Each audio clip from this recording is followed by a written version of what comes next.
This is Gail Morgan welcoming you to the Libertarian Counterpoint. Now, your host, James Just.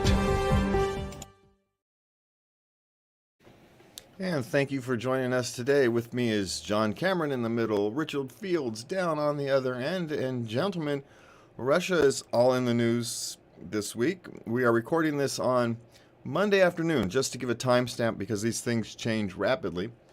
But the EU is finally involving themselves in this conflict. And, you know, if they had sent them some weapons earlier, maybe we wouldn't be facing this. But also, Richard, you sent an interesting article on the argument against appeasement. No.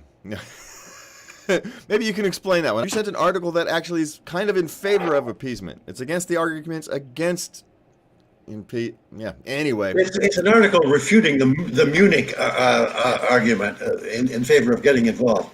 The Munich moment was when Neville Chamberlain decided to appease Hitler and give him part of Czechoslovakia, which led, with the idea that would preclude getting England and the rest of the West involved in World War II.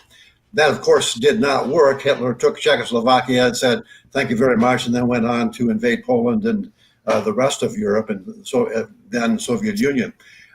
So the argument now being used by the warmongers is that we have to stop Russia, in its tracks as it invades Ukraine, because if we don't, we'll encourage him to invade the rest of the world and repeat the scenario of World War II. The problem with that argument is that Hitler probably would have invaded the rest of the world regardless of what Chamberlain did in Czechoslovakia. And the other part of the argument is that there's really no reason for the United States in particular, or really, particularly the United States, to do anything. We have no dog in that fight. It's a very simple case of Putin invading what he thinks is rightfully part of the old Soviet Union. No secret that he's been trying to put together the former Soviet Union ever since he's come to power in many different ways. And he did it in Crimea. He did it in Chechnya. He tried to do it in Afghanistan, which of course was never a part of the Soviet Union. And the danger for Putin is that he's going to get involved in another Afghanistan. He's going to get involved in another Chechnya. He actually won in Chechnya, but he infamously had to retreat from Afghanistan. That was before we got involved in Afghanistan. The resistance of the Ukrainians to Russian occupation in some parts of the country of Ukraine is fierce. Now, some parts of the country have more Russians than they do Ukrainians, and they're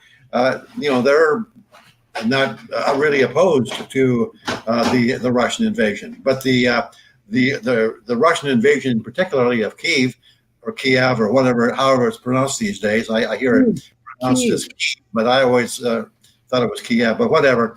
There, the Ukrainian nationals are extremely against the invasion by the Russians. And interestingly, the head of Ukraine, president, has issued automatic weapons to anybody who wants one, to essentially conduct a guerrilla war against the Soviets or against the Russians, and kind of makes real the argument, the gun control argument that libertarians have used forever, that ultimately the reason for people to own guns is to fend off the forces of evil. And the evil player here is obviously Putin, and the people who are fending him off are not the ridiculous Ukrainian Air Force, which I think has already been destroyed, or even the Ukrainian armed forces, which are hopelessly overmanned by the Russians. So what's left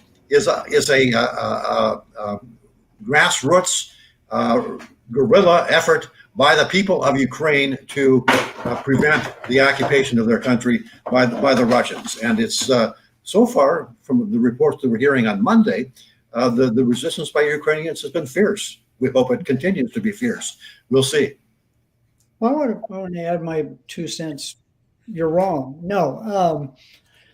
Yeah, the idea that we actually have a kind of a weird dog in the fight, in that Biden was messing around in the Ukraine, trying. He was playing internal politics there, and he bragged about it on the floor of the Senate, that he got the prosecutor that was going after his son fired. So he's been messing around there, and nobody seems to have brought that up.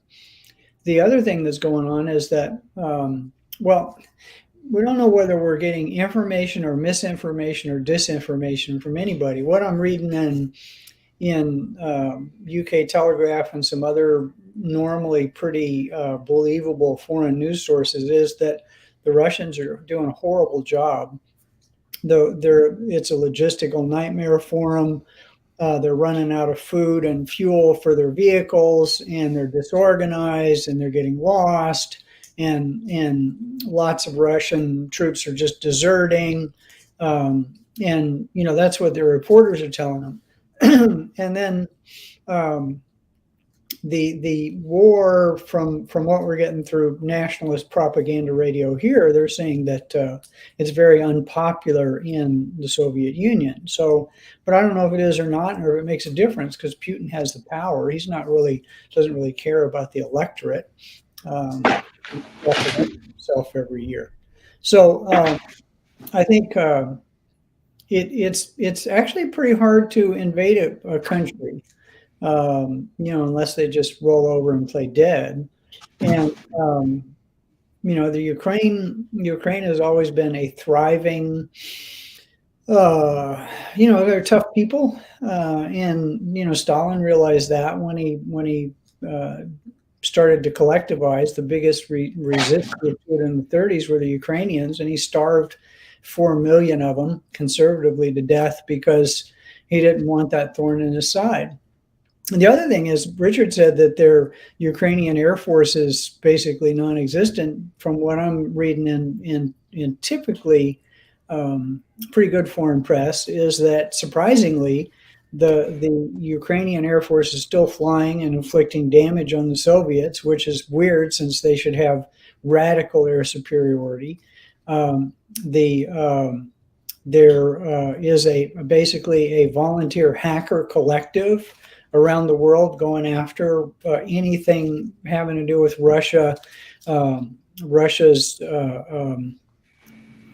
infrastructure, Russian banking, Russian communications, Russian all the rest of this, and all these Russian websites are going down, left and right, and there's a run on Russian banks. Basically, the ruble's getting pounded because of all these weird things people are doing. Whether, I don't know. I mean, I think, on the one hand, I'm a libertarian, and I think, we it's not our place. We got these oceans to protect us.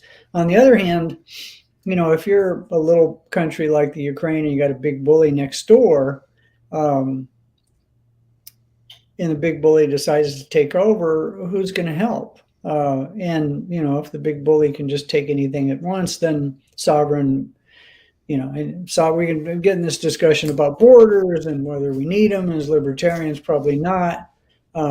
But I think right now it looks like Putin's got egg on his face, because the mighty Soviet Union expected to just waltz in and crush the Ukrainian armed forces and the partisans and all the rest of this. And it's just not happening from what I can read. They haven't taken any major cities except for some in the southeast. So, it's a mess. And I don't... Putin's acting kind of like, Hitler wrote a book that said he's going to invade all these countries and why, and he had that plan going. I don't know if it's been Putin's plan to, invade the Ukraine forever. It kind of looks like that's his strategy. It's a shame. Because all the things that all these foreign governments are doing to try to put pressure on Putin are putting pressure mostly on Russian people who probably don't want him to be there anyway. So it's a big mess, and I'm glad that Mexico hasn't decided to invade us, I guess. I don't know. Well, war is a mess, and the plans fall apart at the first shot, right? And Yeah. so no matter what Putin wanted to do, his military quite literally isn't structured to accomplish it in the time frame he thought he could. I was listening to a military analyst, not connected to any government, just a military analyst, and he says what's going to happen on the ground is very confusing because their advance is about as far as you could expect going their logistical concerns. He says about 70 miles a day is about all Russia can actually accomplish based upon their logistical supplies. That's all they can really do. So they've kind of gotten as far as they can go based upon the time. But at the same time, they haven't gotten air superiority. They don't even have GPS or night vision goggles on their frontline tanks. They're getting lost. They can't fight at night. Now, maybe it's because they're using conscripts and the draftees as cannon fodder for the first push and waiting for their more well-supplied troops to come in later. We don't know, but there's this misconnection here that some things are going well. It's going about as well as you could theoretically expect, but at the same time, there's signs that underneath there's cracks, that this big Russian bear isn't quite as bearish as it appears to be. And especially if he's now rattling a nuclear saber. You're rattling a nuclear saber at a little, next door neighbor, the small country, it's a third of your size, and you're all so upset after 4 days that you're going to rattle your nuclear saber or have your space agency guy, I forget the guy's name, was threatening to crash the International Space Station. And apparently Elon Musk said no, SpaceX would rescue it if you tried that anyway. So it's just another one of these goofy things that these aren't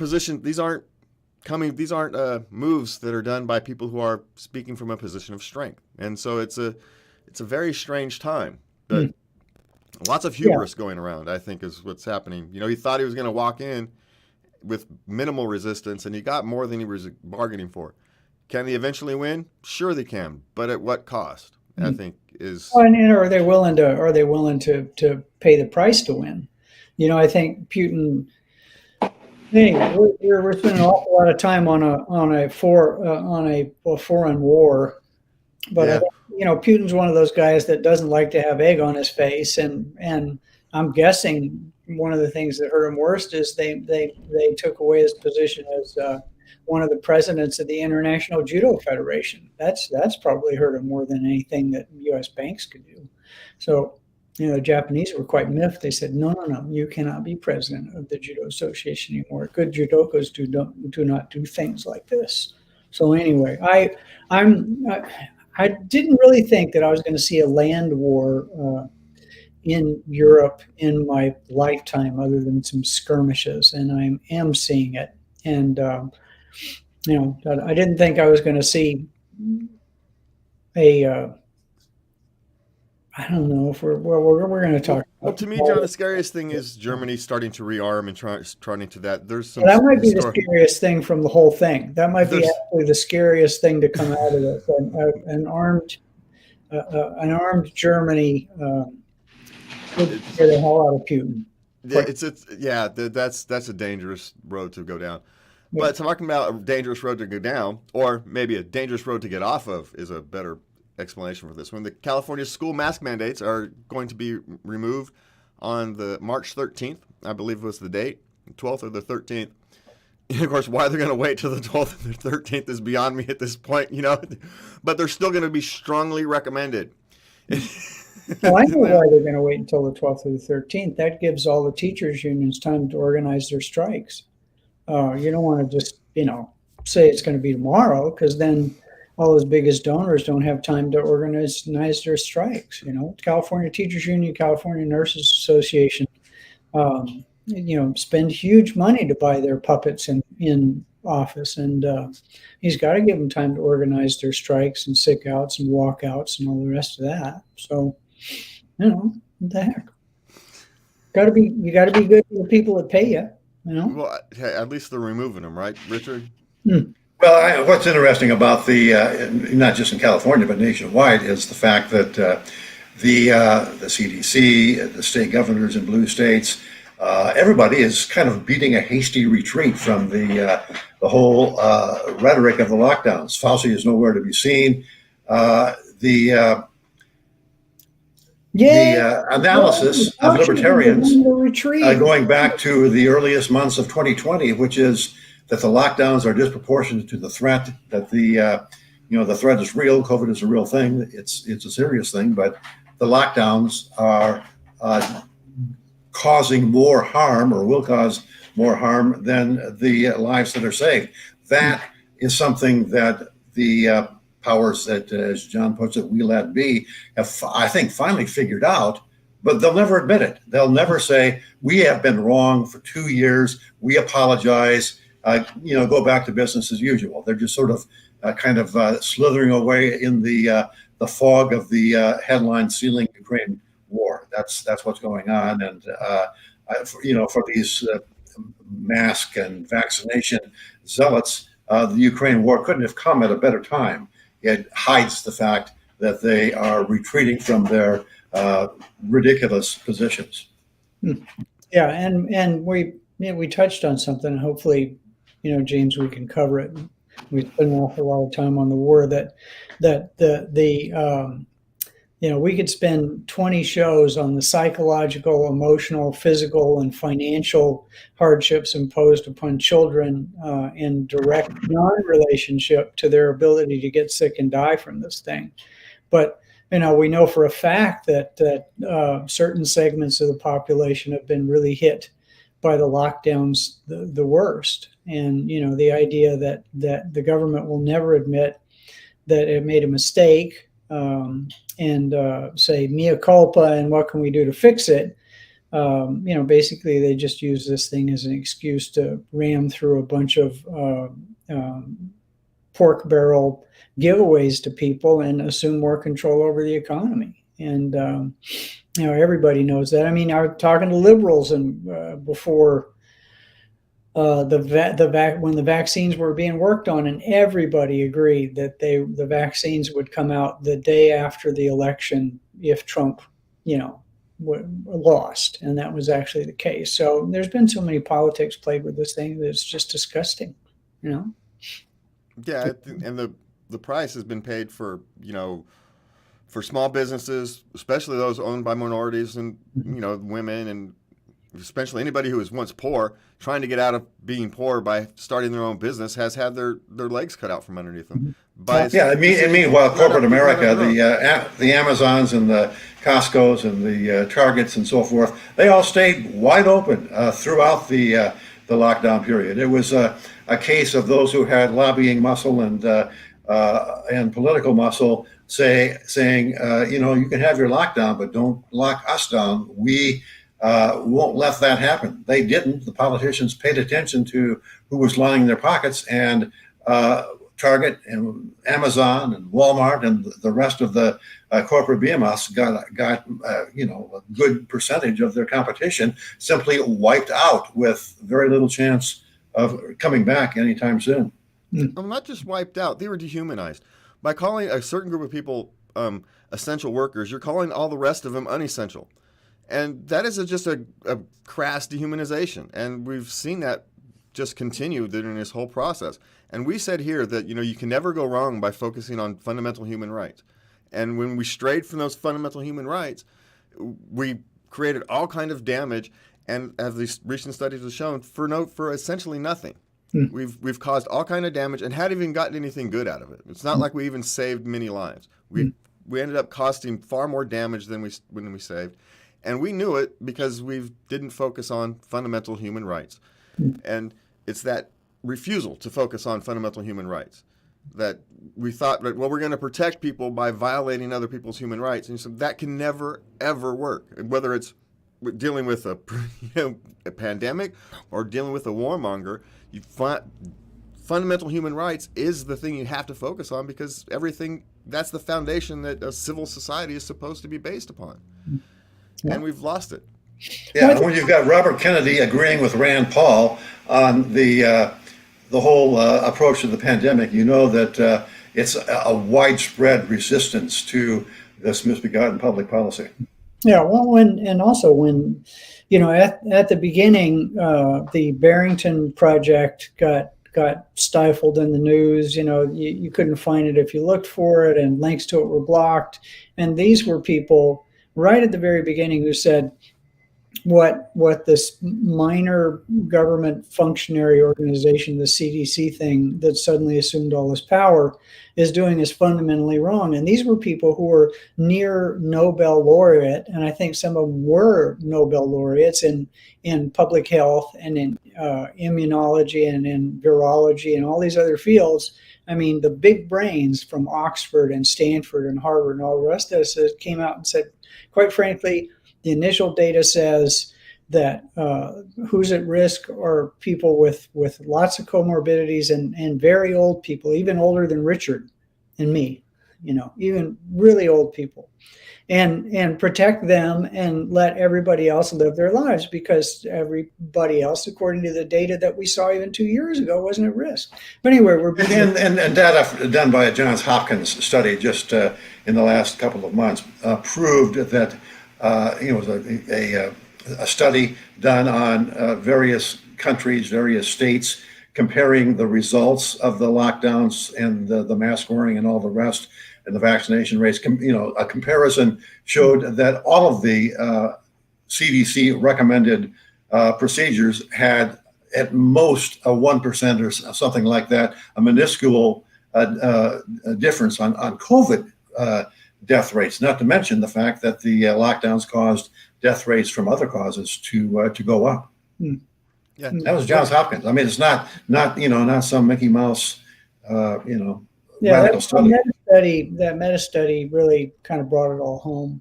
And you talk to people with kids and educators who don't have aren't being paid directly by the government. They'll tell you flat out, a lot of these kids are never going to catch up from the lost education, and who knows what emotional scars they're going to have. We can beat this thing to death. And I think I'm getting the signal that James wants to move on to something else here. Well, I'd like to hear these. I would like to hear, admission of hey, we were wrong. Not because I want to see people punished, but because that's how you learn and that's how you move forward. And until we do that, it's nothing's gonna. We're not. Sadly, I don't think we're gonna learn much. Yeah. But talking about not learning much and focusing on fundamentals, a federal judge has ruled that admissions changes at top national public schools discriminate against Asian American students. So in an effort to fight racism, we are engaging in racism yet again. It's like we never freaking learn. I think we've learned. I mean, people with a libertarian bent have learned and have known this for a long time. I don't know, Richard, you might know who made the statement. He said the way you stop racism is stopping racism. You don't stop it by enforcing a different kind of racism. Was that Clarence Thomas? It might have been. I'm not sure, but yeah, I mean that's true. Just because one group of people was discriminated against in the past doesn't mean that you discriminated against another group of people to make up for it. You just stop discriminating. Period. Yeah. At least as far as the government is concerned, and discrimination in the private sector. We are a discriminating people, or we should be. So in the private sector, people that want to discriminate. I don't think it's a very good idea, and businesses that discriminate end up losing business. So ultimately, discrimination for racial reasons or for any other nonsensical reasons comes back and bites you. But we shouldn't make it illegal to discriminate. It should be something that smart people say, we're not going to discriminate. We will therefore thrive because we are making use of the talents of people that those dummies over there are discriminating against. And that, one of the biggest arguments against quotas to me would be the NFL or the NBA. If you want to, look at all walks of life in this country and decide there should be so many black people having jobs, so many white people, so many Asians, so many Hispanics, and it should be in direct proportion to their statistical presence in the population, then the NBA is a horribly racist organization. They're all young, they're all black, they're all tall. I mean, why aren't there any old, short white people playing? That's obvious discrimination. That sounds like sour grapes on your part, John. What's that? That sounds like sour grapes on your part. No, basketball is not a game I like to play. But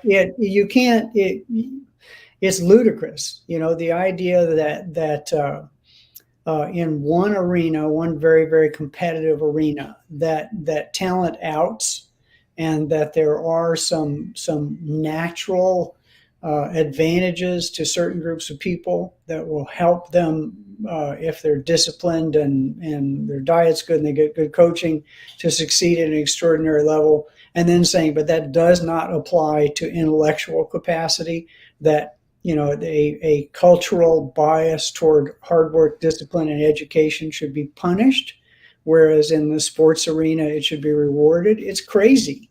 And anybody who can't look at it and see that it's patently foolish, like from the word go, is just stupid. And all you do when you do that kind of thing is is just upset people.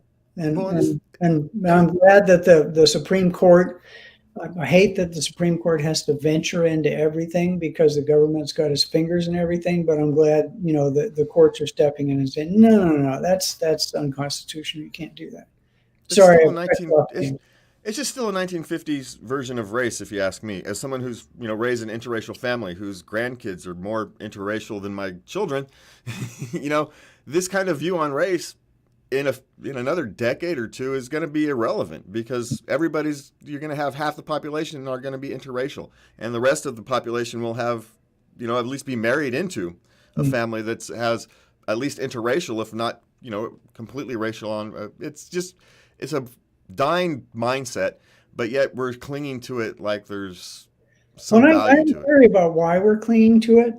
My theory is that one of the political parties has a benefit from it. They'd never win an election unless they convinced one demographic group that their best interests were at heart in re-electing the people that have basically created all the programs that have suppressed them for years. So, if you can get people to get out of bed first thing in the morning, look in the mirror and identify themselves racially, then you can succeed in getting their vote every single time.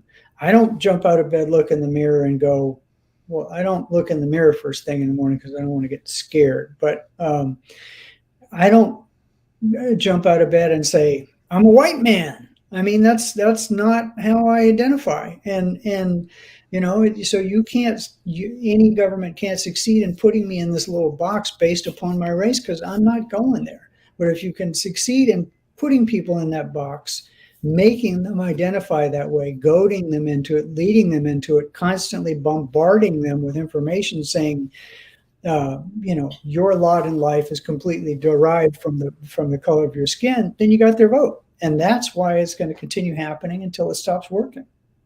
Well, and John, sadly, it's not just race anymore. They are putting smaller and smaller boxes around more and more people in order to control them politically. And, it's sad for our culture. But what's also sad is we appear to be almost out of time. We want to thank you, John and Richard, for being here this week. We want to thank you all for watching. And from Libertarian Counterpoint, please remember to love everybody. Well, thank you very much for having me on